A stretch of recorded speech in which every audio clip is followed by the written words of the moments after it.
Well, that was a short-lived winning streak.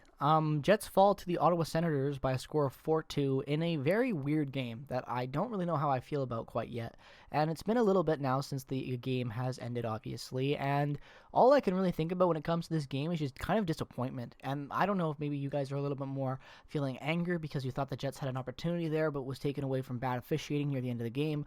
It really doesn't matter. Or you could be thinking that, the Jets completely didn't deserve to win this game at all, or they did and they just couldn't score, whatever it is. I feel like this game is just in general depressing for fans because, in my personal opinion, almost any positives that were shown in that game against Calgary, where we finally snapped that 7-game slide, kind of disappeared in this game. And obviously, just jumping into the first period, considering the fact that Brown and Stutzle were able to make it 2-0 going into the second, and that was basically the whole energy of the game after that. I felt like was very similar to that first. There wasn't just a lot of fight in the Jets. They were very lazy at times, outskated, outworked at. I don't know why I have to keep saying this because it makes me just feel like a crazy person, but personally, I like usual, that top line of Wheeler, Scheifele, and Connor. I don't think they should be playing together. I think Wheeler slows them down. Wheeler makes them worse than they are just in general. Scheifele Scheifele had a pretty good game today, getting that perfect dish to Appleton for the first goal, and obviously scoring that goal from Wheeler and Forbort in the third to make it 3-2, but that doesn't change my opinion really on the fact that this game just wasn't the Jets to win, I felt like. And like you ever see on Twitter from the stats from Money Puck, the deserve to win meter or whatever it might be called exactly. I felt like just all game that the Jets were kind of just, being slowly that meter ticking on the side of the Ottawa and deserving to win, because I just didn't see a lot of fight from the Jets that I thought was, warranted after being down 2-0, especially considering how they just played overall. Like, they just weren't very good. And I also don't like some of the criticisms that were being dished out in this game. And I'm going to mostly be talking about Villiam Heinola as well, because Villiam Heinola on that second goal, like, I don't understand what he was supposed to do differently. Like, the Sportsnet's commentators and the analysts saying that, oh, he should go down the boards and whatnot and try, what? Like, no, first off, Connor Hellebuyck shouldn't be playing that puck. One, because Connor Hellebuyck cannot play the puck at all. Without a doubt, Connor Hellebuyck is an amazing Vezina-winning goaltender that has flaws, and without a doubt, his biggest flaw is the ability, or the lack of an ability, I should be saying, to handle the puck, because he sucks at it. We've seen how many times does he just leave the net, and the goal, they score off of bounces or whatever the situation might be. He's just a cursed goalie when it comes to playing the puck and leaving his net, and he shouldn't do it. And in my opinion, he should not have done that at all, because that was a really weird play to put Villiam Heinola in. He comes out to play the puck and expects to make out a breakout pass. Heinola curls up. There's no communication. It's a young guy that hasn't played a lot, and it's not Heinola's part for expecting Connor Hellebuyck to leave the puck for him or whatever, because Villiam Heinola is a modern-day defenseman that actually moves the puck and joins the rush, unlike the Jets defenders. And that's just something, again, I want to talk about. Like, how many times did it feel like, especially in that second period after Appleton scored 55 seconds into that second, how much after that, and even in the first, did it feel like there were plays where the Jets would come in on a 3-on-2 per se, and they would drop the shot back almost every time to the defenseman, and the defenseman would just shoot it into the lane where there were two defenders pretty close together in front playing their positioning. Like, I don't understand that. Derek Forbort isn't the guy you're dropping a pass off to on a 3-on-2, expecting him to roof it top shelf or take a awesome slap shot. Like that's not his game, and I'm tired of making it his game. It's part of the reason why Forbort is struggling so much. We're asking him to do way more. Like, we talked about this in our first episode of the Prairie Puck podcast. Coach was talking about this a lot from Hot Garbage Sports. He was saying that, like Forbort at the start of the season, he had a really good start because Pionk was covering for him. Pionk was playing more defense, and Forbort was jumping on the rush, scoring, and getting points. That's why for the first 15 games of the season, per se, he was like as good as he was. And then after that, not only did he have the confidence get shaken up because of Hoglander, but then you have the whole thing happen where Pionk can only be caged. Like, you only can keep that type of guy caged for so long playing defense. He's eventually going to roam and be out there as an offensive weapon. Like, we saw him driving to the net and doing certain type of plays that he just does well as an offensive defenseman. And that's where Forbort lacks, because now Forbort and Pionk are back and forth trying to cover at times. And Pionk didn't play tonight. I know that, but it's the same thing that Forbort's trying to do. No matter what pairing he's on, Forbort is supposed to be on a shutdown pairing. Yet there were way too many opportunities I saw with both of those shutdown guys jumping into the offense. And you might like defense jumping into the offense. I do as well. But it gets down to the point where, is it really worth it to have a guy like Forbort coming in and playing as much as he did? Like, Derek Forbort and Tucker Pullman played like, they were the most played pairing tonight. And you could be saying, oh, it's shutdown, what do you expect? But they're not good at shutdown. They're not good at anything defensively. Derek Forbort was a -2. He was the worst minus player on the team tonight. And he got almost the most ice time, minus Josh Morrissey, as usual.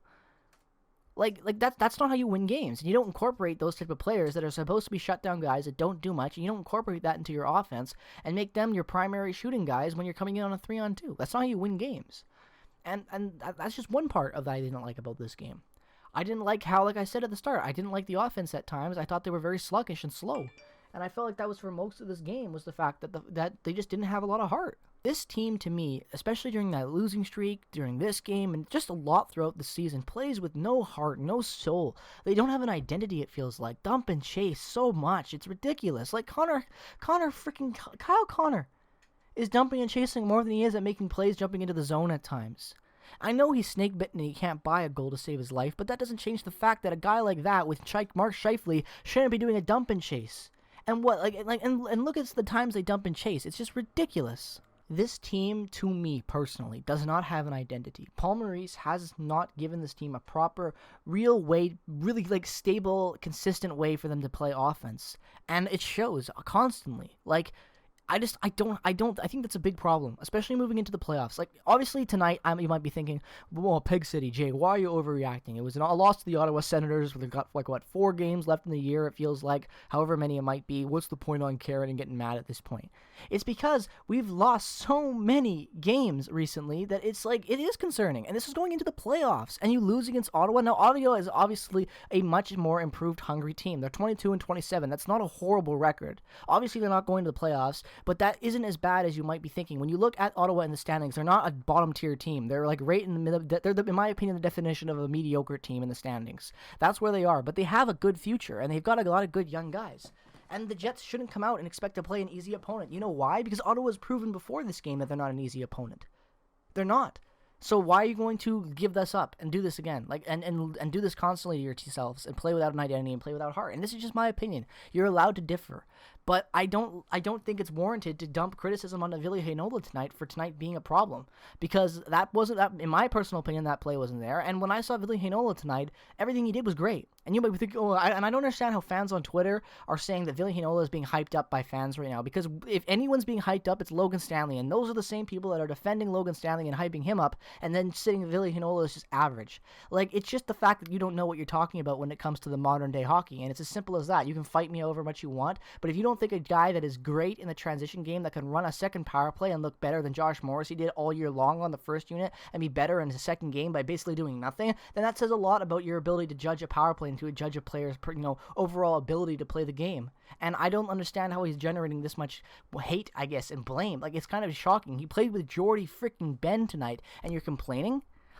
Get out of here with that. Not to mention the fact that they didn't even barely play it again, in my opinion. Villiam Heinola tonight got the least amount of minutes next to Jordy Ben. They played the least. Why? Because Villiam Heinola was playing with Ben, and Ben had to cover for him. And I just... every defenseman minus Dylan DeMello and Josh Morrissey was a negative tonight. Derek Forbort was a -2, and Villiam Heinola was a -1. And Villiam Heinola was only a -1 because that was a really weird play that was happened behind his net with Connor Hellebuyck. The identity of the Jets to its opponents is unknown, and that's what this keeps coming back to, in my opinion, as I'm recording this video and just ranting out my thoughts as usual, because I don't understand how they expect dump and win to be consistent and and consistent strategy that is effective in the NHL. How many teams can you name that do the dump and chase almost every play that are cup contenders, that are amazing teams? Because I can't name a lot. And it's not about the fact that dump and chase isn't a bad play. I think dump and chase is very well designed play at times where it can be effective. You don't dump and chase on a 3-on-2 just because you feel like that's the best play. I saw that happen countless times tonight, where I was just like, why? The same as the drop pass to the defender who can't obviously shoot the puck, who's going wide. You're better just to shoot the puck yourself and try to get a whistle or get a dirty tip in front. Throw it onto have a shot go onto the pad for a kick out and try to rebound that in. Do whatever you can to try to put a puck on net to have a better scoring opportunity than dropping it back to a guy like Derek Forbort or Tucker Pullman that can't really shoot the puck at all. And I don't know why we continuously do that. Dylan DeMello, you don't see him jumping in on the rush and doing that as often because he doesn't do that. That's not his game. So why is Tucker Pullman and Derek Forbort trying to be this two-way dynamic defender when they're clearly stay-at-home guys that can do only certain things to protect the puck? Because Tucker Pullman tonight wasn't even that horrendous at times. I thought Tucker Pullman was actually okay. He had 2 blocks tonight. He was a -1, obviously. But other than that, he made some great defensive plays in front of the net. He was able to block the lane. He did things well tonight. And I thought Dylan DeMello as well did a lot of things well tonight. He had 4 hits, not to mention 2 shots on goal and 1 block shot, and he was a +1. Josh Morrissey tonight as well looked okay at times, but I thought Dylan DeMello again became out next to Villiam Heinola, were probably the best defenseman on the team, and Morrissey was just a little bit above average. And that goes with the offense too. Mark Scheifele had one goal tonight. He had a goal and an assist, and that doesn't mean he had a bad game, but it just means that he wasn't, he was held back from being as great as he could have been at times. And even though he had a good game, I still think Scheifele could have been better. Same with Kyle Connor, even though he's snake-bitten, and I think that for a lot of guys. I think that for Pierre-Luc Dubois especially. When I watch Pierre-Luc Dubois play on that second unit, I feel like there's no identity within that line. There's no chemistry. It's just something being thrown together because Nikolai Ehlers isn't playing. And I think that that's wrong. I think Pierre-Luc Dubois, if anything, you should be hyping him up and building him up ready for a playoff performance, because that's where he's been known in the past to be his best version of himself is in the playoffs. Look back to last year if you're Columbus and Toronto on that series. If you're a fan of Toronto, fan of Columbus, you know exactly what I'm talking about. And I just feel like the Jets are constantly not having the right mindset and the best play style being put forward, because in my opinion, any positives from that Calgary game are gone. I just didn't see it. The defense against that Calgary game was great, and obviously Pionk being out is a huge loss, a very huge loss. But again, I don't think spreading the talent throughout the roster is the best move.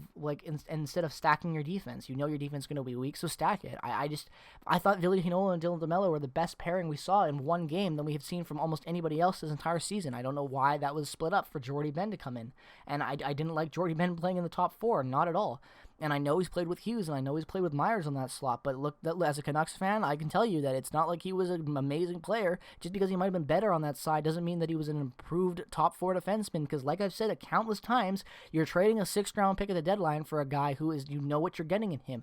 A 6th-round pick isn't what a top four defenseman's worth, so why are you using him that way? And you don't make up the excuse for injury, because at that point, Derek Forbort has only played at this point, really, with Pionk and then going back to play with Pullman, so why can't you drop somebody else back? Why can't you shuffle Forbort around? Or why can't you bring in Logan Stanley for that reasoning? Like, Logan Stanley, even though he has been on a little of a streak where he's not been the greatest, I still think Logan Stanley would have been a better option than having Jordy Ben up there in the top four. But that's just me.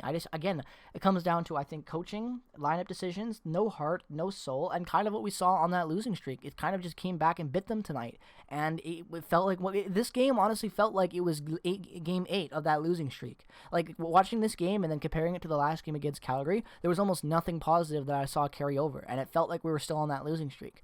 That's just my opinion. Maybe I'm too harsh. Maybe it's because I love this team and I want to see them succeed and I'm tired of mediocrity.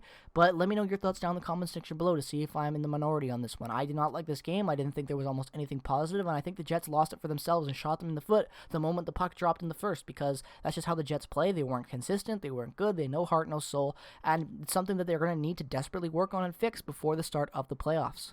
As always, Jets fans, let me know your thoughts on this game and the current structure of the team down in the comment section below. As always, if you're a fan of the Jets, but more importantly a fan of hockey, regardless of the team that you root for, definitely consider dropping a subscription as we're approaching that road to 1K subscribers, and any support you can give the channel is always greatly appreciated. If you haven't already, go follow all my socials, my Instagram, my Twitter, and such down in the description as well. Also, turn on notifications if you haven't already, regardless of how long you've been subscribed for. That's a great way to stay in touch with the channel, see when all of our content and posts freshly hit your subscription boxes. And with all that being said, ladies and gentlemen, thank you so much for watching this video. Peace, love, and positivity as always, and I will see you guys in the next one. And I'm actually going to say it this game because why not? Go Jets, go. Hopefully they can snap this, because they got to go back to that form against Calgary. This team has heart. They have some ability to play. They need to find it. They need to get it unleashed before the playoffs, or it's just going to be another year of first-round exits for this club and mediocrity all around. Let me know your thoughts as always. Peace, love, and positivity. See you guys later. Bye-bye. Have a great night.